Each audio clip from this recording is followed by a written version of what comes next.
அனைவருக்கும் வணக்கம். இன்னைக்கு நம்ம படிக்கிற புத்தகம் விவேகானந்தரின் வீர முரசு.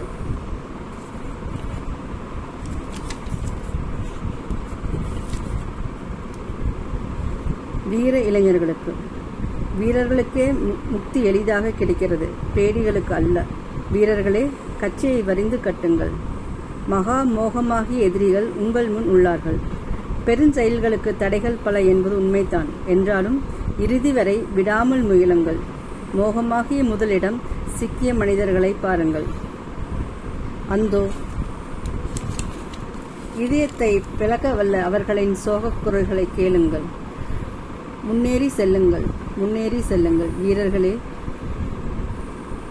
கண்டுண்டவர்களின் தலைகளை வெட்டி எறியுங்கள். எளியவர்களின் துயர சுமையை குறையுங்கள். பாமர்களின் இருண்ட உள்ளங்களை ஒளிபெற செய்யுங்கள். முன்னேறி செல்லுங்கள். அஞ்சாதே அஞ்சாதே என்று முழங்குகிறது வேதாந்த முரசு. பூமியில் வசிக்கின்ற மனிதர்கள் அனைவருடைய இதய முடிச்சுகளையும் அது அவிழ்த்து எறியட்டும். எழுந்திருங்கள், எழுந்திருங்கள். நீண்ட இரவு கழிந்து கொண்டிருக்கிறது. பகற்பொழுது நெருங்கிக் கொண்டிருக்கிறது. அலை எழுந்து விட்டது. அதன் பெருவேகத்தை எதிர்த்து நிற்க எதனாலும் முடியாது. என் இளைஞர்களே, வேண்டுவதெல்லாம் உற்சாகம், உற்சாகமே. நம்புங்கள், நம்புங்கள். ஆணை பிறந்து விட்டது. இறைவனின் கட்டளை பிறந்து விட்டது. பாரதம் முன்னேறியே ஆக வேண்டும்.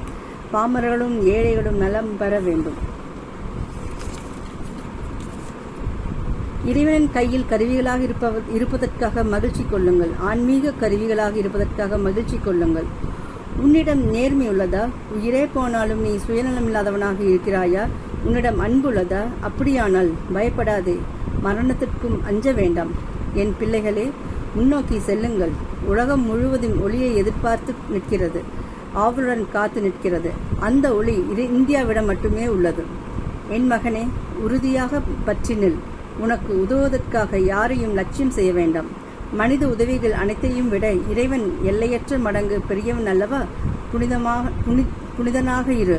இறைவனிடம் நம்பிக்கை வைத்திரு. அவரையே எப்பொழுதும் சார்ந்திரு. நீ சரியான பாதையில் போகிறாய். உன்னை எதுவும் எதிர்த்து நிற்க முடியாது. நீங்கள் உண்மையிலேயே என் குழந்தைகளானால் எதற்குமே அஞ்ச மாட்டீர்கள், எதற்காகவும் நிற்க மாட்டீர்கள். சிங்கங்களே என திகழ்வீர்கள். நாம் இந்தியாவையும் ஏன் உலகம் முழுவதையும் வீழ்த்திட செய்தாக வேண்டும். கோழைத்தனம் உதவாது, முடியாது என்பதை நான் ஏற்றுக்கொள்வதில்லை. புரிகிறதா? உயிரே போனதானாலும் உண்மையை பற்றி நில்லுங்கள். ஒளி முக்கியவனே, எழுந்திரு. எப்பொழுதும் தூயவனவனே, எழுந்திரு. பிறப்பு இறப்பற்றவனே, எழுந்திரு. எல்லாம் வல்லவனே, எழுந்து உனது உண்மை இயல்பை வெளிப்படுத்து. இந்த அற்ப நிலைகள் உனக்கு தகுந்தவை அல்ல என்று சொல்லுங்கள். ஒழுக்க நெறியில் நில். வீரனாக இரு. முழு மனதுடன் வேலை செய். பிறழாத ஒழுக்கம் உடையவனாக இரு. எல்லையற்ற துணி உடையவனாக இரு. மதத்தின் கொள்கைகளை பற்றி உன் மூளையை குழப்பிக் கொள்ளாதே. ஒவ்வொருவரையும் நேசிக்க முயற்சி செய். வஞ்சனையால் பெரும் பழி எதையும் செய்ய இயலாது. வஞ்சனையால் பெரும் பணி எதையும் செய்ய இயலாது. அன்பாலும் உண்மை நாடுவதாலும் பேராற்றலாலும் தான் பெரும் செயல்கள் நிறைவேற்றப்படுகின்றன. எனவே உனது ஆண்மையை வெளிப்படுத்து. எனது துணிவுடைய இளைஞர்களே, நீங்கள் பெரும் பணிகளை செய்ய பிறந்தவர்கள் என்பதில் நம்பிக்கை கொள்ளுங்கள்.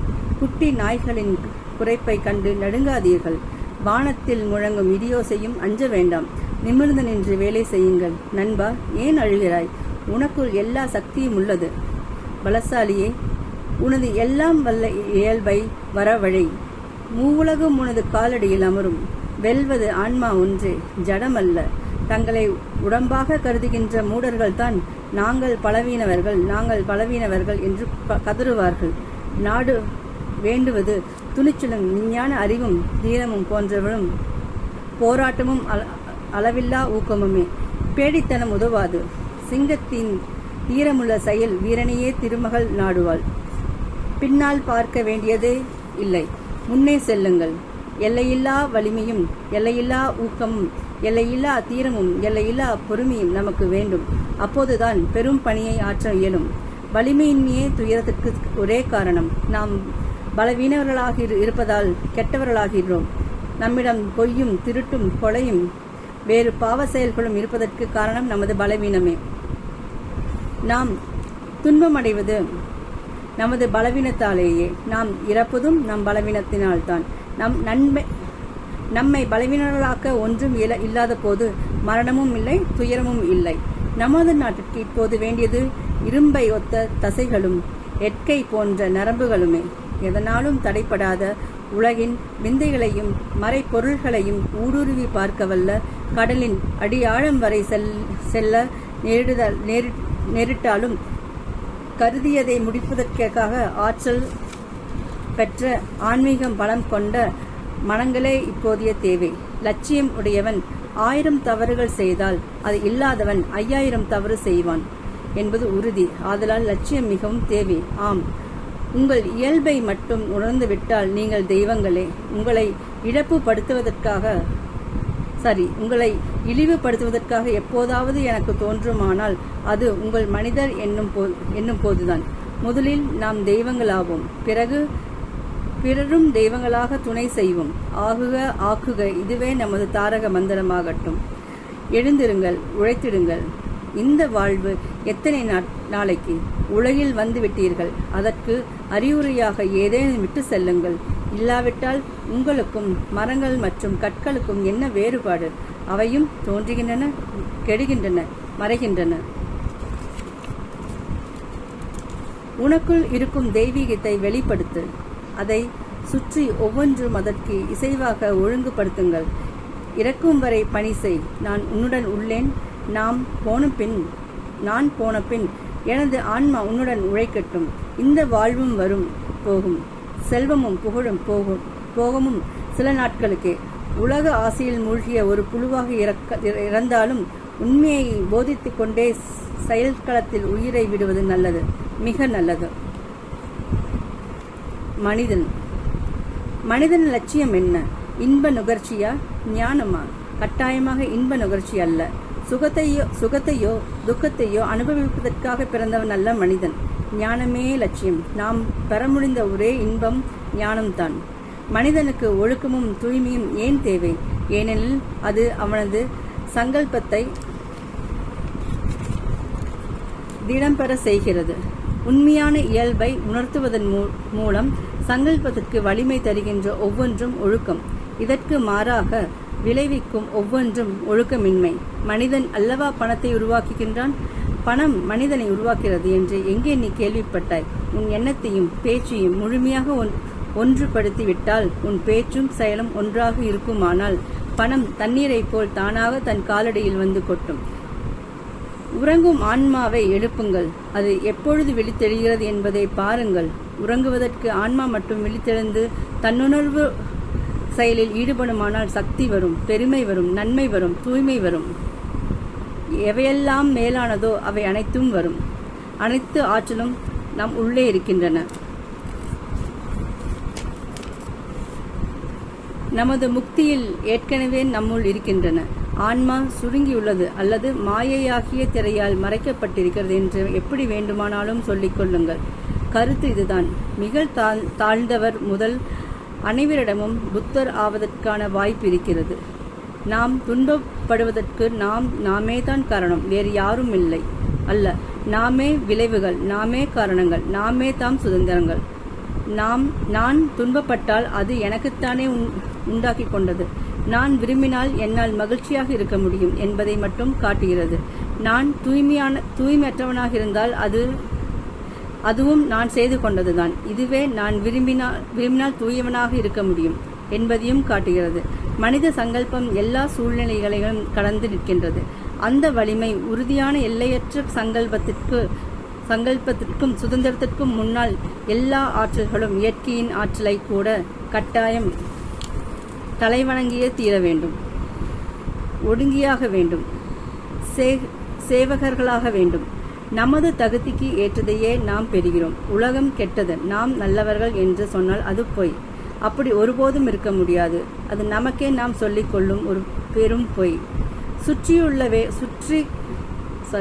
கற்றிக்கொள்ள வேண்டிய முதல் பாடம் இதுவே. வெளியில் உள்ள எதையும் சபிக்காமலும் வெளியில் உள்ள ஒருவர் மீதும் பழி சுமத்தாமலும் இருக்க தீர்மானியுங்கள். மனிதனாக இருங்கள். எழுந்து நில்லுங்கள், பழியை உங்கள் மீதே சுமத்திக் கொள்ளுங்கள். எப்போதும் அதுவே உண்மை என்பதை அப்போது காண்பீர்கள். உங்களையே வசப்படுத்திக் கொள்ளுங்கள். வழிபாட்டிற்குரிய ஒரே கடவுள் மனிதனே. எல்லா உயிர்களும் கோயில்கள் என்பது உண்மைதான். ஆனால் அனைத்தும் உயர்ந்த கோயில் மனிதன். கோயிலுக்குள் தாஜ்மஹால் அவன். அதில் வழிபட முடியாவிட்டால் வேறு எந்த கோயிலும் எந்த பயனும் தராது. இயற்கைக்கு அப்பால் செல்ல போராடி கொண்டிருக்கின்ற அளவிற்கு மனிதன் மனிதனாகிறான். இந்த இயற்கை அகம் புறம் இரண்டும் ஆகும். புற இயற்கையை வெல்வது நன்மைதான், மிக பெருமைதான். ஆனால் அக இயற்கையை வெல்வது அதைவிட சிறப்பு வாய்ந்தது. நட்சத்திரங்களும் கிரகங்களும் அடக்கியாளும் விதிகளை அறிவது பெருமையும் நன்மையும் தான். ஆனால் ஆசைகளையும் உணர்ச்சிகளையும் பல வலிமையையும் அடக்கியாளும் விதிகளை அறிவது அளவற்ற சிறப்பு உடையது. அரசியல் வாழ்க்கையிலும் சமூக வாழ்க்கையிலும் ஒருவன் சுதந்திரம் பெறலாம். ஆனால் ஆசைகளுக்கும் கோபத்திற்கும் அவன் அடிமையாக இருந்தால் உண்மையான சுதந்திரத்தின் தூய இன்பத்தை அவனால் உணர முடியாது. வாழ்க்கை சுற்றியுள்ள நிழல்கள் இருள இறுதி நிலைகள் நெருங்க வாழ்க்கையின் உண்மையான பொருளை, அதாவது வாழ்க்கை ஒரு கனவு என்பதை ஒருவன் உணர தொடங்குகிறான். வாழ்க்கை என்பது போர்கள், தவறுகள், திருத்தங்கள் இவற்றின் ஒரு தொடர். வாழ்க்கையின் ரகசியம் பல வகை அனுபவங்களிலிருந்து அறிவு பெறுவதே. போகமல்ல. ஆனால் அந்தோ உண்மையான அறிவு கிடைக்க தொடங்கும் போது நமக்கு மறு உலகத்திலிருந்து அழைப்பு வந்து விடுகிறது. சரி மகனே, இந்த வாழ்வு என்பது ஒரு துன்பப் பள்ளி. அதே வேளையில் இதுவே மகான்களுக்கும் தீர்க்கதரிசிகளுக்கும் கூட பயிற்சி பள்ளி.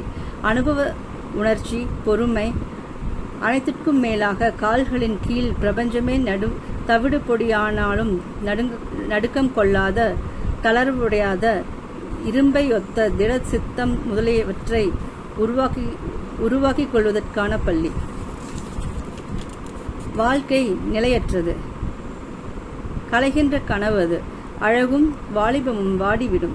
நீயே என் தாய், என் தந்தை, என் கணவன், என் அன்பு, என் பிறப்பு, என் பிரபு, என் கடவுள். எனக்கு நீயே வேண்டும், வேறு எதுவும் தேவையில்லை. நீ என்னில், நான் உன்னில், நீயே நான், நாளை நீ என்று பகலிரவாக சொல்லுங்கள். செல்வம் போய்விடும், அழகு அழிந்துவிடும், வாழ்க்கை வாடிவிடும், ஆற்றல்கள் அழிந்துவிடும். ஆனால் கடவுள் என்றும் இருக்கிறார். அன்பு எப்போதும் இருக்கிறது. எந்திரமாகி இந்த உடலை நன்றாக செயல்பட வைத்து கொண்டிருப்பது பெரிய விஷயம்தான். ஆனால் ஆன்மாவை உடலின் துயரங்களில் பங்கு பெறாமல் பிடித்து வைப்பது அதைவிட பெருமை வாய்ந்தது. அப்படி ஜடத்தை தனியாக இயங்க விடுவது தான் நீங்கள் ஜடமல்ல என்பதற்கு அத்தாட்சி. இந்த வாழ்க்கையை வாழ்ந்து கொண்டே பரிசுத்தத்தை எப்படி அடைவது? நாம் எல்லோருக்கும் காட்டியுள்ள குகைகளுக்கு போவோமா? அதனால் என்ன நன்மை வந்துவிடும்? மனம் கட்டுப்பாட்டுக்குள் இல்லாவிட்டால் குகையில் வாழ்வதில் எந்த பயனும் இல்லை. அதே மனம் எல்லா தொந்தரவுகளையும் அங்கேயே கொண்டு வரும். குகையிலிருந்து பேய்களை பார்ப்பீர்கள். ஏனெனில் எல்லா பேய்களும் மனதில் தான் உள்ளன. மனம் கட்டுப்பாட்டிற்குள் இருந்தால் குகையை எங்கு வேண்டுமானாலும் கொண்டு வரலாம். நாம் இருக்கும் இடத்திலேயே அந்த சூழ்நிலையை உருவாக்கி கொள்ளலாம். உலகம் நமக்கு எப்படி தோன்றுகிறது என்பது நமது மனப்பான்மையை பொறுத்தது. நமது எண்ணங்களே பொருட்களை அழகானவை ஆக்குகின்றன. அவற்றை விகாரமானவை ஆக்குவதும் நம் எண்ணங்களே. உலகம் முழுவதும் நம் மனதில் தான் இருக்கிறது. எதையும் சரியான முறையில் பார்க்க கற்றுக்கொள்ளுங்கள்.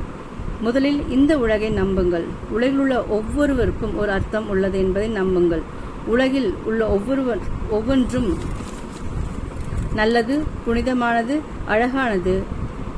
தீமையான எதையும் பார்த்தால் நாம் அதை சரியாக புரிந்து கொள்ளவில்லை என்று அறியுங்கள்.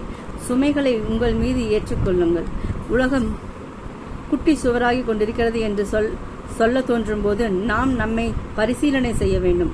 உள்ளதை உள்ளபடி பார்க்கும் ஆற்றலை நாம் இழந்து விட்டோம் என்று அப்போது காண்போம்.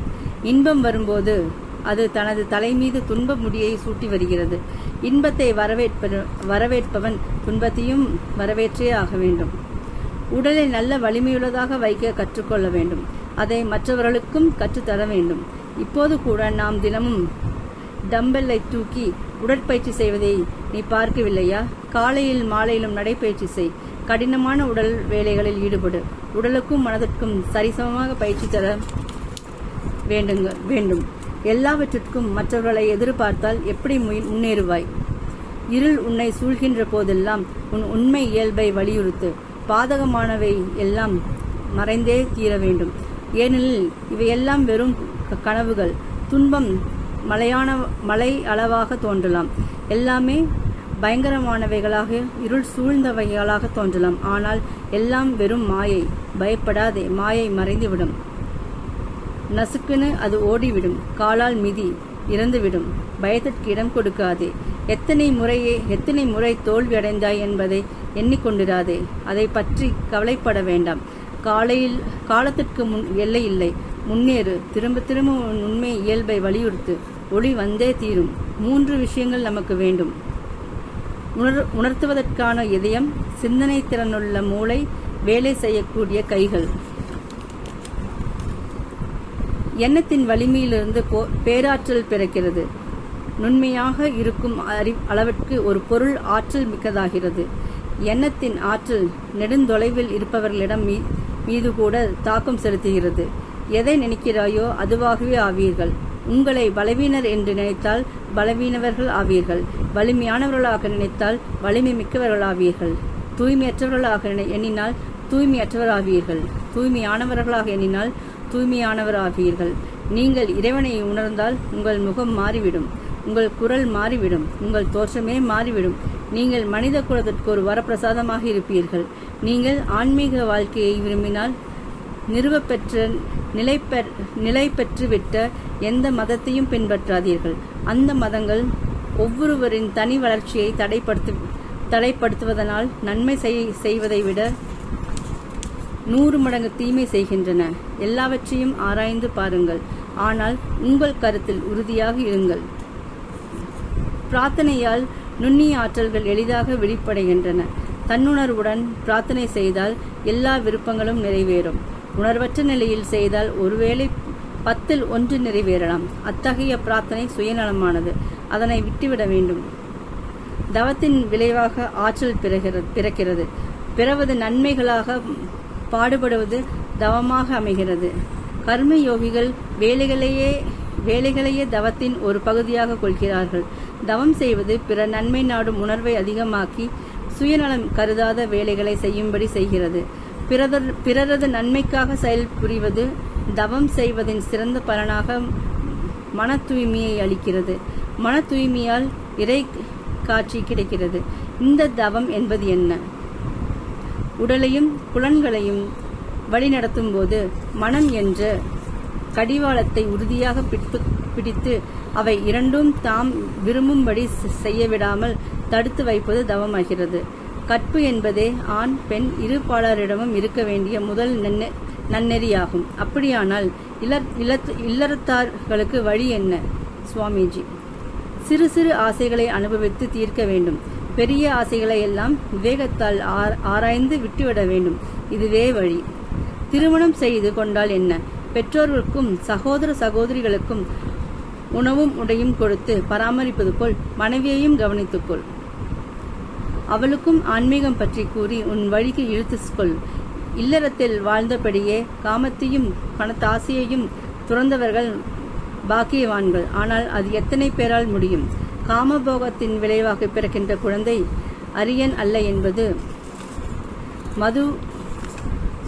மதுவின் கருத்து என்பதையும் உங்களுக்கு தெரிவிக்க விரும்புகிறேன்.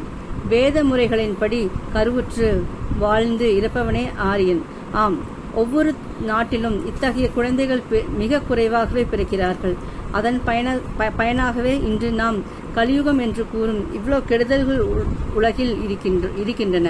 ஒவ்வொரு ஆணும் பெண்ணும் தனது சுகத்திற்காக, தனது மிருக இச்சையை பூர்த்தி செய்து கொள்வதற்காக தான் விரும்புவரை மனைவி அல்லது கணவனாக ஏற்றுக்கொள்ளும் சுதந்திரத்தை அளித்தால் தீமையே அதன் விளைவாக இருக்கும்.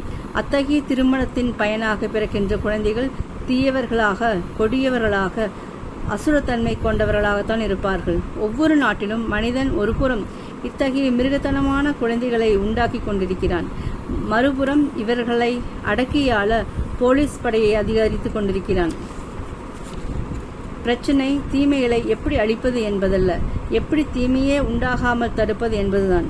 உங்கள் திருமணம் சமுதாயத்தில் இருக்கின்ற ஒவ்வொருவரையும் நிச்சயமாக பாதிக்கவே செய்யும். எனவே நீங்கள் யாரை மணக்க வேண்டும், யாரை மணக்கக்கூடாது என்று சட்டம் செய்ய சமூகத்திற்கு அதிகாரம் இருக்கிறது. நமது திருமண அமைப்பிற்கு பின்னால் இதுபோன்ற மிக உயர்ந்த கருத்துக்கள் இருக்கின்றன. மதம் மனிதனின் ஏற்கனவே இருக்கின்ற தெய்வீகத்தை வெளிப்படுத்துவது மதம். மதம் என்பது ஆன்மா சம்பந்தப்பட்டது. சமூக விஷயங்களில் தலையிட அதற்கு எந்த உரிமையும் இல்லை என்பதை குறிப்பாக நீங்கள் நினைவில் வைக்க வேண்டும். ஏற்கனவே விளைந்துள்ள தீமைகள் அனைத்தும் அப்படி தலையிட்டதன் காரணமாகவே என்பதை மறக்கக்கூடாது. ஒரு மதம் பயனுள்ளதாக இருக்க வேண்டுமானால் அது உத்வேகம் மிக்கதாக இருக்க வேண்டும். அதே வேளையில் அதில் உட்பிரிவுகள் பெருகிக் கொண்டே போகின்ற அபாயத்தையும் தடுக்க வேண்டும். பிரிவினைவாதம் அற்ற பிரிவாக இருப்பதன் மூலம் இதை நாம் தடுக்க முடியும். ஏனெனில் இதில் ஒரு பிரிவிற்காக அனுகூலங்கள் அனைத்தும் இருக்கும். உலகம் தழுவிய ஒரு மதத்திற்கான பரந்த தன்மையும் இருக்கும். எப்போது ஆன்மா அன்பான இறைவனின் தேவையை, ஆசையை, ஏக்கத்தை உணருமோ அப்போதுதான் மத உணர்வே அதிகமாகிறது. அதற்கு முன்பு அல்ல. மதத்தின் ரகசியம் கொள்கைகளில் இல்லை, செயல்முறையில் தான் உள்ளன. நல்லவனாக இருப்பது, நன்மை செய்வது, இதுதான் மதத்தின் முழு பரிமாணம். புலன்களுக்கு அடிமையானவதை தடுக்கும் ஆசை தோன்றும்போதுதான் மனிதன் இதயத்தில் மத உணர்வு உதயமாகிறது. ஆகவே மனிதன் புலன்களுக்கு அடிமையாகாமல் தடுப்பதும் அவன் தன் சுதந்திரத்தை வலியுறுத்த உதவி செய்வதும் தான் மதத்தின் முழு நோக்கம். என்னென்ன தீமைகளுக்கு மதம் காரணம் என்று சொல்கிறார்களோ அவை எதற்கும் மதம் காரணம் அல்ல. எந்த மதமும் மனிதர்களை கொடுமைப்படுத்துவதில்லை. எந்த மதமும் சூனியக்காரிகளை கொளுத்தவில்லை. எந்த மதமும் இத்தகைய செயல்களை செய்யவில்லை.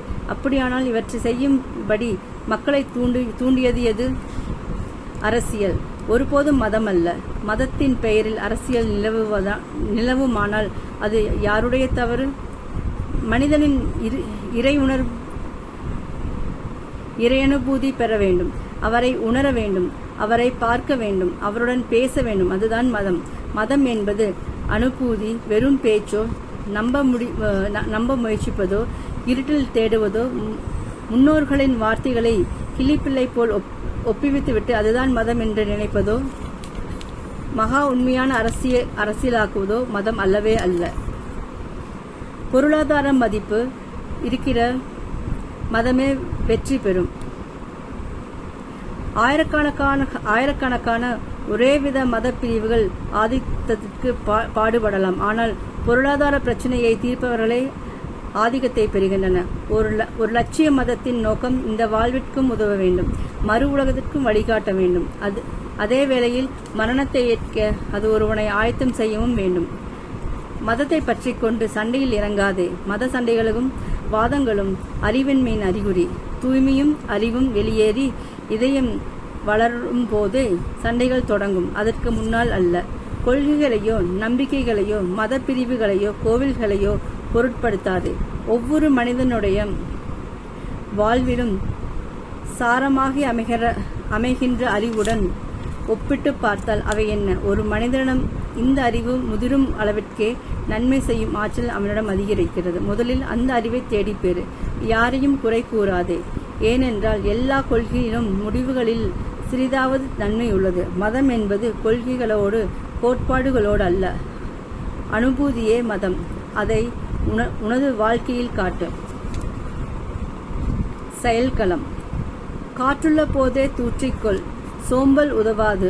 பொறாமையையும் ஆணவத்தையும் பற்றிய கருத்தை எல்லாம் ஒரேடியாக தூர எறிந்துவிடு.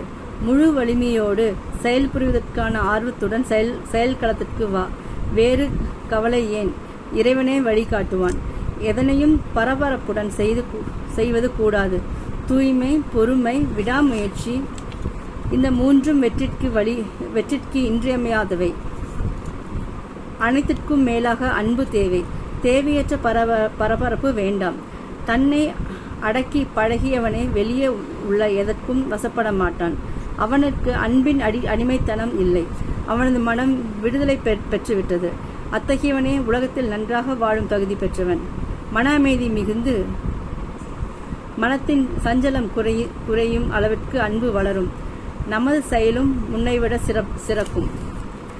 எஜமானனைப் போல் வேலை செய்ய வேண்டும், அடிமையைப் போல் அல்ல. இடையராது வேலை செய், அடிமை போல் வேலை செய்யாது. நீ பற்றத்திரு, மற்றவை வேலை செய்யட்டும். நீ பற்றற்றிரு, மற்றவை வேலை செய்யட்டும். மூளையின் பகுதிகள் வேலை செய்யட்டும். ஆனால் ஓர் அலை கூட மனதை வெல்ல இடம் கொடுக்காதே. இந்த உலகில் நீ ஒரு அந்நியன் போலவும் வழிபோக்கன் போலவும் வேலை செய். ஆனால் உன்னை தலைகளுக்கு உள்ளாக்காதே, அது அஞ்சத்தக்கது. ஒருவன் தன்னை வெறுக்க தொடங்கிவிட்டால் அவன் கீழ்நிலைக்கு செல்வதற்கான கதவு திறந்து விட்டது என்று பொருள். நம்மை நாம் வெறுக்காமல் இருப்பதுதான் நமது முதல் கடமை. நல்லவனோ தீயவனோ ஒரு செயலை செய்துவிட்டால் மீண்டும் அதை பற்றி ஒருபோதும் நினைக்காதே. செய்தது செய்தாகிற்று. மூட நம்பிக்கையை தூர எறி. மரணத்திற்கு எதிர் வந்தாலும் பலவீனத்திற்கு இடம் கொடுக்காதே. கழிந்ததை எண்ணி கலங்காதே. சென்றதை குறித்து சிந்திக்காதே. உன் செயல்களையும் நினைவில் வைக்காதே. சுதந்திரமாக இரு. உலகம் வேண்டுவது ஒழுக்கம், அன்பு, தன்னலமற்ற அன்பு.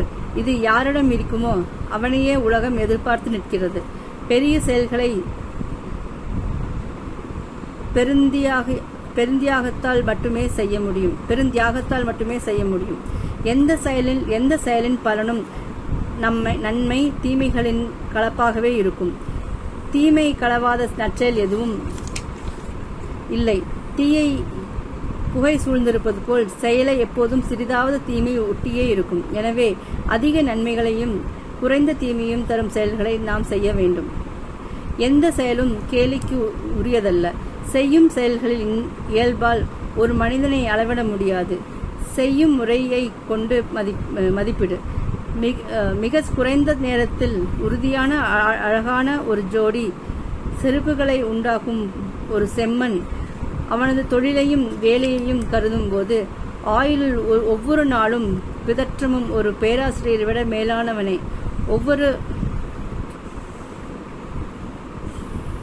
ஒவ்வொரு செயலும் தூயதே.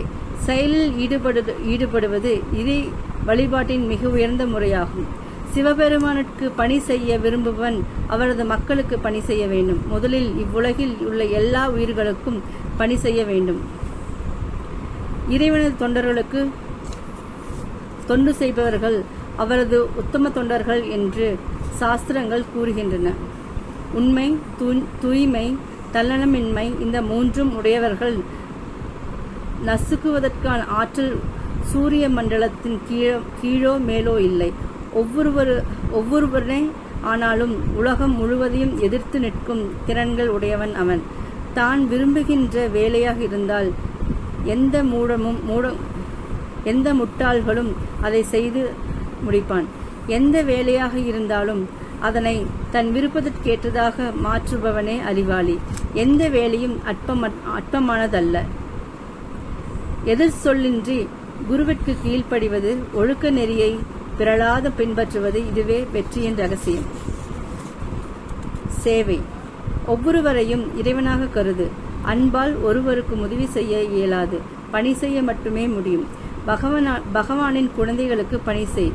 உனக்கு அந்த வாய்ப்பு கிடைத்தால் பகவானுடைய குழந்தைகளில் யாருக்காவது உதவி செய்யும்படி உனக்கு அவர் அருளினால் நீ பேறு பெற்றவனே. உன்னை பற்றி அளவுக்கு மீறி பெருமை கொள்ளாதே. பிறர் பெறாத அந்த பேற்றை உனக்கு அளித்தது அவரது அருளே. அதை ஒரு வழிபாடாக மட்டுமே செய். நோயாளிகளின் உருவத்திலும் பைத்தியக்காரன், ஏழை, பாவி முதலிய உருவங்களிலும் வருபவன் அந்த இறைவனே. அவருக்கு நாம் பணி செய்து உய்வடைவதற்காகவே அவர்கள் உள்ளனர். பிறருக்காக செய்யும் மிக சிறு முயற்சியும் உள்ளிருக்கும் சக்தியை எழுப்புகிறது.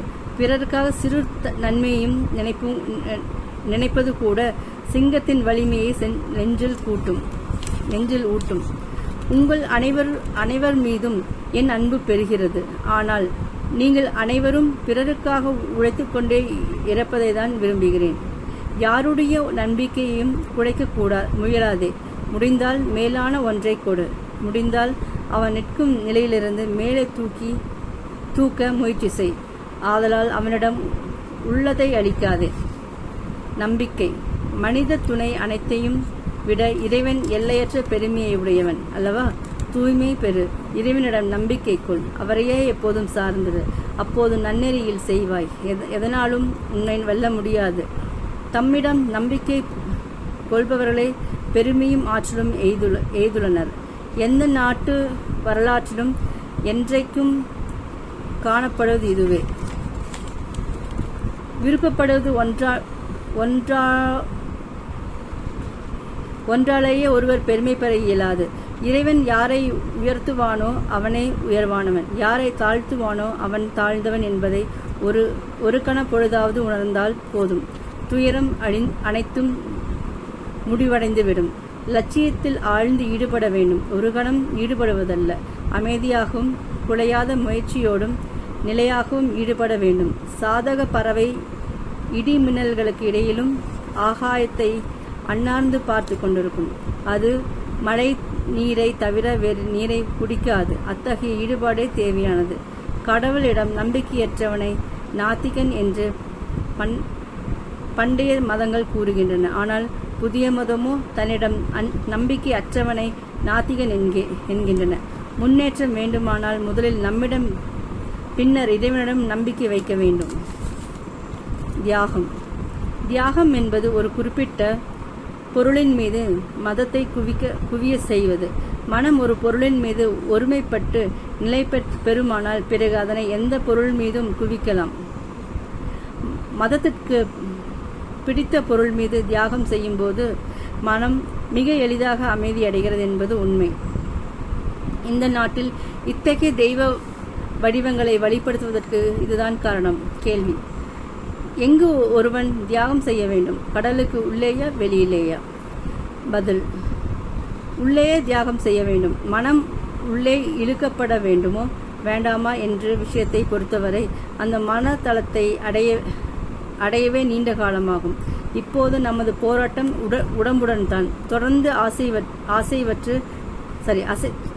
அசைவற்று அமரும் நிலையை பெற்ற பிறகு மட்டுமே மனத்துடனான போராட்டத்தை தொடங்க வேண்டும். ஆசனம் நிலை பெற்று விட்டால் உடல் அசைவற்றிருக்கும். அப்போது விருப்பப்படி நீண்ட நேரம் உட்காரலாம். தியான ஆற்றல் நமக்கு எல்லாவற்றையும் தரும். இயற்கையை வெல்ல வேண்டுமா? அதுவும் தியானத்தால் முடியும். இந்த தியான முறையால் தான் இன்று எல்லா விஞ்ஞான புதுமைகளும் கண்டுபிடிக்கப்படுகின்றன. தியானத்தை முதலில் சாதாரண தூள பொருட்களில் ஆரம்பித்து மெல்ல மெல்ல நுண்ணிய பொருட்களை தியானிக்க வேண்டும். இறுதியில் பொருளில்லாமல் தியானம் பழக வேண்டும். சுதேச மந்திரம். இந்திரர்களுக்கு இட்டை ஆணை. ஓ இந்தியா, பிறர் சொல்வதை திருப்பி சொல்வதல், பிறரை போல் நடித்தல், பிறரை எதிர்பார்த்தல் அடிமைகளுடையதான இந்த பலவீனம் வெறுக்கத்தக்க கொடூரம். இவற்றை வைத்து கொண்டா நீ உயர்ந்த அதிகாரத்தை அடையப் போகிறாய்? வீரர்களுக்கு உரிதான சுதந்திரத்தை வெட்கப்படத்தக்க உன் கோழைத்தனத்தால் அடையப் போகிறாய்? ஓ இந்தியா, உனது பெண்மையின் லட்சியம் சீதை, சாவித்திரி, தமயந்தி என்பதை மறவாதே. நீ வணங்கும் கடவுள் துறவிகளுக்கும் பெருந்துறவி, அனைத்தையும் தியாகம் செய்துவிட்ட உமாபதி சங்கர் என்பதை மறவாதே. உன் திருமணம், உன் செல்வம், உன் வாழ்க்கை இவை புலன் இன்பத்திற்காக அல்ல, உன் தனிப்பட்ட இன்பத்திற்காக அல்ல என்பதை மறவாதே. அன்னையின் பீடத்தில் பலியிடப்படுவதற்கே நீ பிறந்துள்ளாய் என்பதை மறவாதே. உன் சமுதாயம் மகாமாயையான அன்னையின் நிழல் என்பதை மறவாதே. தாழ்ந்த ஜாதியினர், அறிவிலினிகள், ஏழைகள், படிக்காதவர்கள், சங்கிலியர்கள், தோட்டிகள் எல்லோரும் உன்னுடைய ரத்தம், உன் சகோதரர்கள் என்பதை மறவாதே. ஓ வீரனே, துணிவுகொள். நான் இந்தியன், ஒவ்வொரு இந்தியனும் என் சகோதரன் என்று கர்வத்துடன் சொல். அறிவற்ற இந்தியன், ஏழை இந்தியன், உயர்ஜாதி இந்தியன், கீழ்ஜாதி இந்தியன் எல்லோரும் என் சகோதரர்கள். இடுப்பில் கச்சை மட்டும் கட்டிக்கொண்டு நீயும் உரத்த குரல் பெருமையாக கூறு. இந்தியன் எனது சகோதரன், இந்தியன் எனது வாழ்க்கை, இந்தியாவின் தேவி தேவ தேவியர் எனது தெய்வங்கள், இந்திய சமுதாயம் என் குழந்தைகள், இந்திய சமுதாயம் குழந்தை பருவத்தின் தொட்டில், என் வாலிப பருவத்தின் இன்ப தோட்டம், என் முதிய பருவத்தின் வாரணாசி. சகோதரா சொல், இந்திய மண் தான் எனது சொர்க்கம், இந்தியாவின் நலன்தான் என்னுடைய நலன். இரவும் பகலும் திரும்ப திரும்ப பிரார்த்தனை செய். ஓ கௌரி மணாலா, உலக நாயகியே, எனக்கு மனிதத்துவத்தை கொடு. அம்மா, என்னுடைய பலவீனத்தை போக்கு, என் கோழைத்தனத்தை போக்கு, என்னை மனிதனாக்கு. ஓ இந்தியா, இதுவே உனக்கு பேராபத்து. மேலை நாட்டினரை காப்பியடிக்கும் மயக்கம் உன்னை பற்றி கொண்டுள்ள அளவை என்னென்பேன். நல்லது இது, தீயது இது என்பதை புத்தியாலோ ஆராய்ச்சியாலோ சாஸ்திர பிரமாணத்தாலோ முடிவு செய்பவர்கள் இன்றில்லை. வெள்ளையர்கள் புகழ்வதும் விரும்புவதுமான எல்லாம் நல்லவை. அவர்கள் வெறுப்பனவும் கண்டிப்பனவும் தீயவை. அந்தோ இந்த உன் முட்டாள்தனத்திற்கு இதைவிட தெளிவான சான்று வேறென்ன இருக்க முடியும்? சமூக அமைப்பு மற்றும் அரசியல் பற்றிய கருத்துக்களை பெருகிவிடுவதற்கு முன் அறிவு கருத்துக்களை பிரளய வெள்ளமென பெருக்குங்கள். உனது கவனத்திற்குரிய முதல் வேலை இதுதான். நமது மதங்களிலும் சாஸ்திரங்களிலும் புராணங்களிலும் சிறைப்பட்டு கிடக்கின்ற அற்புத பெருமை பேரின்பங்களை நூல்களிலிருந்து வெளியே கொண்டு வர வேண்டும். மடங்களிலிருந்து வெளியில் கொண்டு வர வேண்டும். காடுகளிலிருந்து வெளிப்படுத்த வேண்டும். குறிப்பிட்ட கூட்டத்தினரின் ஆதிக்கத்திலிருந்து விடுவிக்க வேண்டும். விடுவித்த பின் நாடெங்கும் அவற்றை பரப்ப வேண்டும். இந்த உண்மைகள் நாடு முழுவதும் வடக்கிலிருந்து தெற்கு வரையும், மேற்கிலிருந்து கிழக்கு வரையும், இமயமலை முதல் குமரி முனை வரையிலும், சிந்து நதி முதல் பிரம்மபுத்திர நதி வரையிலும் தீயென பாய்ந்து பரவ வேண்டும். இந்தியா சாகுமா? அப்படியானால் உலகில் இருந்து ஞானம் அனைத்தும் இல்லாமல் போய்விடும். ஒழுக்கமெல்லாம் ஒழியும். மதத்தின் மீது கொண்டிருக்கிற இனிய அனுதாபம் எல்லாம் ஒழியும். லட்சிய உணர்ச்சி எல்லாம் ஒழியும். அங்கே காமம், போக நாட்டம் இரண்டும் ஆண் தெய்வமாகவும் பெண் தெய்வமாகவும் அமர்ந்து அரசாளும். பணம் பூசாரியாக, வஞ்சனையும் பலாத்காரமும் போட்டியும் கிரியைகளுமாக மனித ஆன்மா பலியாக அமையும். ஆனால் இப்படி நடக்காது. அடிமைகளின் குணமாகிய பொறாமைத்தான் நமது நாட்டின் அழிவிற்கே காரணமாக அமைந்திருக்கிறது. ஆண்டவனே, தன் முழு வலிமையை செலுத்தியும் இந்த காரணத்தால் நமக்கு உதவி ஒன்றுமே செய்ய முடியாமல் போயிற்று. தன் கடமைகளை எல்லாம் செய்து முடித்துவிட்டு இறந்து போன ஒருவனுக்காக இப்போது என்னை நீ நினைத்துக்கொள். அந்த வேலைகளில் சுமை முழுவதும் உன் தோள்களின் மீதே சுமத்தப்பட்டிருப்பதாக எண்ணிக்கொள். இதை கவனத்தில் வை.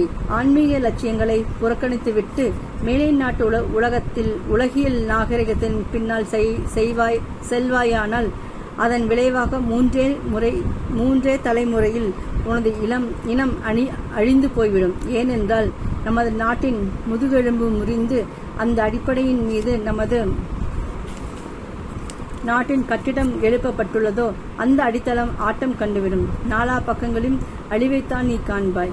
முதலில் ஆண்மை பொருந்திய மனிதர்களை உருவாக்குங்கள். ஆண்மை பொருந்திய மனிதர்களை நமது இப்போது தேவை. சிரத்தை இல்லாவிட்டால் எப்படி ஆண்மை வளர்ந்தவர்களை உருவாக்க முடியும்? எழுந்திருங்கள், விழித்திருங்கள். நீங்களும் விழித்திருங்கள், மற்றவர்களையும் விழிக்க செய்யுங்கள். உங்களுடைய இந்த உலக வாழ்க்கை முடிவடைவதற்கு முன்னால் மனித பிறவியினால் பெறுவதற்குரிய பெரிய நன்மைகளை அடையுங்கள். எழுந்திருங்கள். லட்சியத்தை அடையும் வரையில் நில்லாமல் முன்னேறி செல்லுங்கள். இந்தியாவின் முயற்சி என்ற சக்கரம் மீதும் ஒருமுறை சுழல ஆரம்பித்துவிட்டது. மீண்டும் இந்தியாவிலிருந்து குரல் ஒலிக்க ஆரம்பித்திருக்கிறது. இந்த குரல் விரைவில் உலகின் எல்லா பகுதிகளிலும் கேட்டே ஆக வேண்டும். நம்புங்கள், உறுதியாக நம்புங்கள். இந்தியர்கள் விழித்து எழுந்திருக்க வேண்டும் என்ற ஆண்டவனின் கட்டளை பிறந்துவிட்டது. இந்தியா முயற்சி பெற்று முன்னேற்ற பாதையில் தான் செல்ல வேண்டும் என்று இறைவன் ஆணை பிறப்பித்து விட்டான். பாமரர்களான இந்தியர்கள், ஏழை எளிய மக்கள் நல்வாழ்வு பெறப்போகிறார்கள். மிருக பலத்தால் அல்ல, ஆன்மீக பலத்தால் மட்டுமே இந்தியா எழுச்சி பெற முடியும். அழிவு முறையில் அதன் முயற்சி உண்டாகப் போவதில்லை. அமைதி, அன்பு ஆகிய வழிகளின் வாயிலாக தான் இந்த பணி நடைபெறும். அழிவு முயற்சியில் அல்லாமல் துறவியின் காவி உடையினால் இந்தியாவின் நிலை உயர்த்தப்படும். செல்வ பெருக்கினால் அல்ல, துறவியின் பிச்சை பாத்திரத்தின் ஆற்றலால் இந்தியாவின் நிலை உயரும். மிக நீண்ட இரவு விலகுவது போல் தோன்றுகிறது. மிக கடுமையான துன்பம் கடைசியாக முடிவுக்கு வந்துவிட்டது போல் தோன்றுகிறது. பிணம் போல் கிடந்த உடம்பு விழிப்பது போல் உள்ளது. இந்த நேரத்தில் ஒரு குரல் நம்மை நோக்கி வருகிறது. வரலாற்று மரபுகளும் கூட எட்டி பார்க்க முடியாத இருள் நெறிந்த இந்த கடந்த காலத்திலிருந்து புறப்பட்டு ஞானம், பக்தி மற்றும் கர்மமாகிய எல்லையற்ற இமய சிகரங்கள் தோன்றும் எதிரொலிப்பது போல் நம் தாய்நாடு இந்தியாவின் குரல் நம்மை நோக்கி வருகிறது. மெதுவாக ஆனால் உறுதியாக, மிகவும் தெளிவாக அது வருகிறது. நாளுக்கு நாள் அதன் ஒளி அதிகரித்து கொண்டே வருகிறது. தூங்கியவன் விழிக்கிறான். இமயத்திலிருந்து தவழ்ந்து வரும் தென்றல் காற்றை போல் அது ஏறத்தாழ உயிரிழந்த நிலையில் இருக்கின்ற எலும்புகளுக்கும் தசைகளுக்கும் உயிர் துடிப்பை தருகிறது. சோம்பல் நீக்க தொடங்குகிறது. நமது பாரத தாய் நீண்ட ஆழ்ந்த தூக்கத்திலிருந்து விழித்திருக்கிறாள். அவள் விழித்து வருவதை குருடனும் குதர்க்கவாதிகளும் காண முடியாது. அவளை யாரும் தடுக்க முடியாது. இனி அவள் தூங்கப் போவதில்லை. புற சக்திகள் எதுவும் அவளை அடிமைப்படுத்தப் போவதில்லை. ஏனெனில் அவளது காலடியில் எல்லையற்ற ஆற்றல் எழுந்து கொண்டிருக்கிறது. கையில் கலப்பை பிடித்து உழவர்கள் குடிசைகளிலிருந்து புதிய இந்தியா எழட்டும். மீனவர், சங்கிலிய தோட்டிகள் ஆகியவர்களின் குடிசைகளிலிருந்து புதிய இந்தியா எழட்டும். பலசரக்கு கடைகள், பலகார கடைகளிலும் அவள் தோன்றட்டும். தொழிற்சாலைகள், கடை வீதிகள், சந்தை ஆகியவற்றிலிருந்தெல்லாம் புதிய இந்தியா எழுந்து வரட்டும். தோட்டத்திலிருந்தும் காடுகளிலிருந்தும் குன்றுகளிலிருந்தும் மலைகளிலிருந்தும் புதிய இந்தியா எழுந்து வெளியே வரட்டும். எழுந்திருங்கள், விழித்திருங்கள். இந்த நமது தாயகமாகிய பாரத தேவி தனது அறிவற்ற அரியணையின் போது புத்திழமை பெற்றவளாக முன்பு எப்போதுமே இருப்பதை விட அதிக மகிமை கொண்டவளாக அமர்ந்திருப்பதை காணுங்கள். அமைதியும் வாழ்த்தும் நிறைந்த குரலில் இந்த பாரத அன்னையின் மகிமை உலகம் முழுவதும் பிரகடனப்படுத்துங்கள். ஆசி மொழிகள். நான் உங்கள் அனைவரையும் இதயபூரணமாக ஆசிர்வதிக்கிறேன். தேவி பேராற்றல் வடிவில் உங்கள் நெஞ்சில் எழுந்தருளுவாக. அபயம் பிரதிஷ்டாம் பயமின்மையின் இருப்பிடமாக அவள் உங்களை பயமில்லாதவர்களாக்குவாளாக. உங்கள் அனைவரையும் நான் ஆசீர்வதிக்கிறேன். தேவியின் புண்ணிய நாளான இந்த இரவில் அவள் எல்லையில்லா வலிமை தருவாளாக. உங்கள் கைகளுக்கு எல்லையிலோ வலிமை தருவாளாக. ஜெய் காளி, ஜெய் காளி, ஜெய் காளி. அவள் நிச்சயமாக இறங்கி வருவாள். மகாபலத்துடன் வெற்றி அனைத்தையும் உங்களுக்கு தருவாள். உலகையே வெற்றி கொள்ள செய்வாள். தேவி வந்து கொண்டிருக்கிறாள். ஏன் பயம்? யாரிடம் பயம்? ஜெய் காளி, ஜெய் காளி. எல்லோரும் முக்தர்கள் ஆகட்டும், அதாவது தாங்கள் முக்தர்கள் என்பதை உணரட்டும் என்று பிரார்த்திக்கிறேன். அவர்கள் மீண்டும் கனவு காண்பதனால் அவர்களது கனவுகள் எல்லாம் அமைதியும் ஆனந்தமும் நிறைந்த கனவுகளாக இருக்கட்டும் என்று நாம் பிரார்த்திப்போம். பக்தியை பற்றிக்கொள். நான் உன் முழு பொறுப்பையும் ஏற்றுக்கொண்டுள்ளேன் என்பதை எண்ணி சலனமின்றி இரு. இதையும் அதையும் எண்ணி மனதை சஞ்சலப்படுத்தாதே. ஸ்ரீராமகிருஷ்ணரை பிரச்சாரம் செய். உன் தாகத்தை தனித்த பாத்திரத்தை பிறருக்கு கொடு. வாழ்வின் லட்சியம் உனக்கு கைகூடட்டும். இது எனது ஆசீர்வாதம். தத்துவம் அது இது என்று பொருளற்ற குப்பைகளால் உன் மூளையை குழப்பிக் கொள்ளாதே. உனது கொள்கை வெறியால் பிறரை குழப்பாதே. நீ செய்ய வேண்டியது ஒன்றே ஒன்று. ஸ்ரீராமகிருஷ்ணரை பிரச்சாரம் செய். பக்தியை பிரச்சாரம் செய். வேலை செய்து கொண்டே போ. இதற்காக உன்னை நான் ஆசீர்வதிக்கிறேன். எம்பெருமானின் திருநாமத்தை பிரச்சாரம் செய்யப்பா. வணக்கம்.